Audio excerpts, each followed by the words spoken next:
இன்னும் எத்தனை நாள் தான் இந்த அழுகை கண்ணீரின் வாழ்க்கை எனக்கு, எப்பொழுதுதான் எனக்கு விடியும் என்று கண்ணீரோடு இருக்கும் ஆத்மாவே, இன்று கர்த்தர் உனக்கு சொல்லுவது ஏசாயா 30:19, இனி நீ அழுது கொண்டிராய்.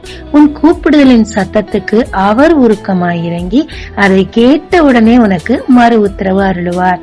நிபந்தனை அதே வசனம், சீயோனை சேர்ந்த ஜனங்கள் எருசலேமில் வாசமாயிருப்பார்கள். அன்னாளின் கண்ணீரை தடுக்க யாராலும் முடியவில்லை. அவர் கணவன் கூட அவருக்கு ஆறுதல் சொல்ல முடியவில்லை. ஆனால் ஒரு நாள் அவள் முடிவு செய்தார், என் கண்ணீரை நான் ஏன் வீணடிக்க வேண்டும், இதை தேவ சமூகத்தில் ஊற்றுவேன் என்று சொல்லி தேவ சமூகத்தில் ஊற்றினார்.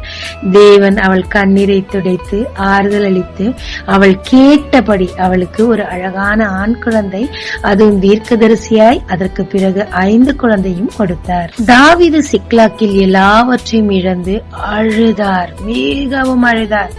எல்லோரும் நிந்தித்தார்கள். ஆனால் தேவ சமூகத்தில் அவருடைய கால்களை கரங்களை திடப்படுத்திக் கொண்டு தேவ சமூகத்தில் நின்று அழுத போது அவர் ஜெபம் கேட்கப்பட்டது.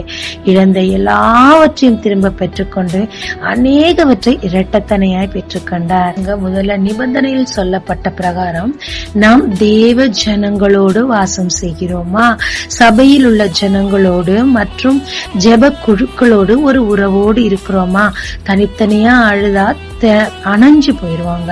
ஒரு கள்ளிக்கட்டை எரியாது, 4 வச்சா எரியும். அதனால தேவ ஜனங்களோட ஐக்கியம் கொள்ளும் போது தேவ வசனத்தை கேட்க கேட்க நமக்கு ஆறுதல் பெருகுங்க. இரண்டாவதாக, நம்ம கண்ணீரை வேஸ்ட் பண்றதை விட தேவ சமூகத்தில் அவருடைய ஆலயத்திலிருந்து அவர் சமூகத்திலிருந்து நாம் அழுகும் போது தேவன் நம் கண்ணீரை கேட்டு பெரிய ஆறுதலை நமக்கு கட்டளையிடுவாருங்க. ஏன்னா அவர் மனதுருகுகிற தேவன், உங்க மேல உருக்கமாகவும் இறுக்கமாகவும் இருக்கிறாருங்க.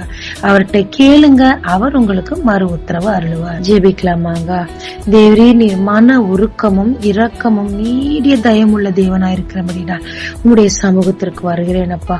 ஆமாப்பா, நான் அழுது அழுது என்னுடைய துக்கம் மிகுதியாய் அதை பார்த்து மத்தவங்களும் சோர்ந்து போயிட்டாங்க. இனி உம்மிடத்தில் ஐக்கியம் கொண்டு உம் ஜனங்களோடு உம் சமூகத்தில் வந்து நான் அழுவேனப்பா.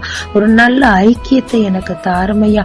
என் கண்ணீரை துடைத்து என் ஜெபங்களுக்கு பதில் தந்து என்னை விடுவியும். இந்த கண்ணீரிலிருந்து என்னை காப்பாற்றும்.